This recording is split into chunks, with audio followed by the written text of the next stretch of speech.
Hi friends, வாங்க இன்னைக்கு எதை பத்தின வீடியோனா பாருங்க. இன்னைக்கு எங்க வீட்டுல வெஜிடபிள் பிரியாணிங்க.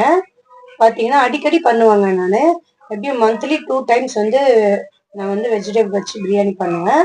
இதுல பாத்தீங்கன்னா இந்த ப்ராக்கோலி இப்ப நல்ல சீசனுங்க. இந்த மாதிரி செஞ்சா என் பசங்க ரொம்ப பிடிக்கும். அப்புறம் பாத்தீங்கன்னா எல்லா வெஜிடபிள்ஸும் எடுத்து வச்சிருக்கேன் பாருங்க. மீல் மேக்கர் ரொம்ப பிடிக்குங்க. அதனால மீல் மேக்கர் கொஞ்சம் அதிகமாவே எடுத்திருக்கேன். இந்த பட்டாணி, கேரட்டு, அப்புறம் உருளைக்கிழங்குலாம் குட்டி குட்டியா சாப் பண்ணி போடணுங்க. இல்லைன்னா தூக்கி அப்படியே ஓரமா வச்சிருவாங்க. வேற லெவல்ல வந்திருக்குங்க பிரியாணி செம்ம டேஸ்ட்டுங்க. பாத்தீங்கன்னா நான் ஒரே ஒரு வேலைக்கு தாங்க நான் பண்ணியிருக்கேன். இந்த மாதிரி பண்ணிட்டேன்னா நல்லா சாப்பிடுவோம் நாங்க எல்லாருமேங்க. சைட் டிஷ்க்கு எதுவுமே வச்சுக்கலங்க. பாத்தீங்கன்னா சைட் டிஷ்க்கு ஆனியன் வச்சிருக்கலாம். ஆனா பாப்பா கொஞ்சம் கோல்டு அந்த மாதிரி இருக்கு. அதனால வச்சுக்கிட்டா அவங்கதான் முதல்ல அதிகமா எடுப்பாங்க. அதனால நாங்க யாருமே வச்சுக்கல. இந்த காயை வச்சு தொட்டு சாப்பிடுங்க அப்படின்னு சொல்லிட்டாங்க. எங்க அம்மா அப்படிதான் சொன்னாங்க. அதே மாதிரி நானும் என் பசங்களுக்கு சொல்லியிருக்கேன். அவங்களும் அதே மாதிரி சாப்பிட்டுருவாங்க.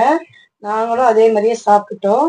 வேற லெவல்ல சாப்பாடு செம்ம டேஸ்ட்டுங்க. அப்படியே காலிங்க. சாப்பிட்டு முடிச்சுட்டு தாங்க பேசிட்டு இருக்கேன் பாருங்க. அவ்வளோத்தையுமே காலி பண்ணிட்டோம். நைட்டுக்கு கிடையாது, ஒரு வேலைக்கு தான் பண்ணியிருக்கேன். நைட்டுக்கு ஏதாச்சும் டிஃபன் பண்ணி விட்டுருவோம். செம்மையா இருக்குதுங்க. டேஸ்ட்லாம் பாருங்க. பாப்பாவுக்கு அந்த ப்ராக்கோலி அவ்வளோத்தையும் எடுத்து தனியா வச்சு கொடுத்தா அப்படியே சாப்பிட்டுருங்க. பாப்பாவுக்கு ரொம்ப பிடிக்கும். பையன் கொஞ்சம் சாப்பிடுவான். அந்த அளவுக்கு பிடிக்கும்னு சொல்ல முடியாது. எனக்குமே ரொம்ப பிடிக்கும். அதனால தான் நான் நிறைய போட்டிருக்கேன். சூப்பரா வந்திருக்குங்க. ஓகே ஃப்ரெண்ட்ஸ், பிடிச்சிருந்ததுன்னா லைக் பண்ணுங்க, ஷேர் பண்ணுங்க, கமெண்ட் பண்ணுங்க, முக்கியமா சப்ஸ்கிரைப் பண்ணுங்க.